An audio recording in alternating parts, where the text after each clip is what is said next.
What's up, you beautiful people?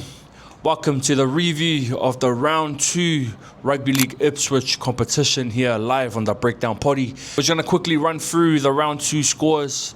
The Battle of Ipswich at home, the Brothers went down 14 to a 42 scoreline up against the North's Tigers, which I had Brothers winning this at home.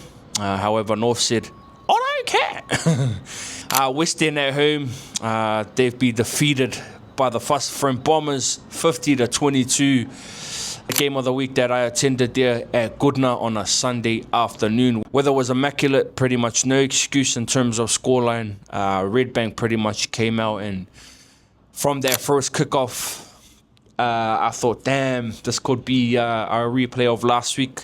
If you've seen in that kickoff, the ball was dropped. But their coach and Ben Nacho Numata spoke about it. They sort of just wanted to complete this week and sort of go off their values as a team, and I think they pretty much showed their performance. There were some error mistakes made in the last 20 minutes, which they can go away this week and sort of fix up and stuff like that. The Goodna side, man, couldn't really find a way for them to get back. Keeping my momentum is a really hard thing to swing the other way.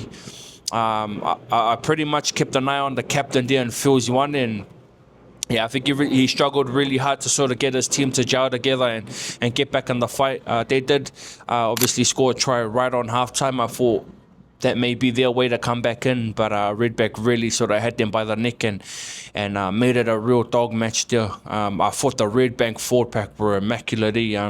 All of the fancy stuff you see via videos, you got the guys like Trey Futsu and there finishing those strong carries. And don't get me wrong, man, Trey's a hell of a player, but I think the Redbank forward pack, man, really sort of go unnoticed. So, I do a 3-2-1 usually with my reviews, and I thought the 1 pointer was a bit of a tough one. I had George Chavita there, but I think the 30 then Ayus, he really sort of stepped up.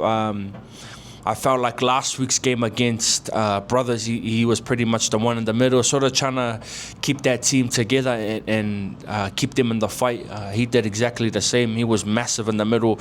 Big minutes as well for a forward. So I had my 1 point for Den. My second point, man, this guy was massive as well. Also from the forward pack there, and Samson.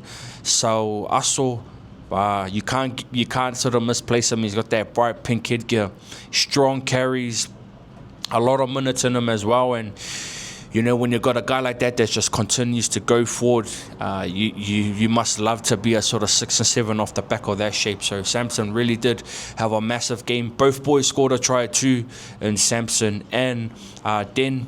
And then my 3 points went to their captain or one of the captains. I'm sure he was captain last year. He's actually come back out of retirement, and that went to Daniel Numata, man.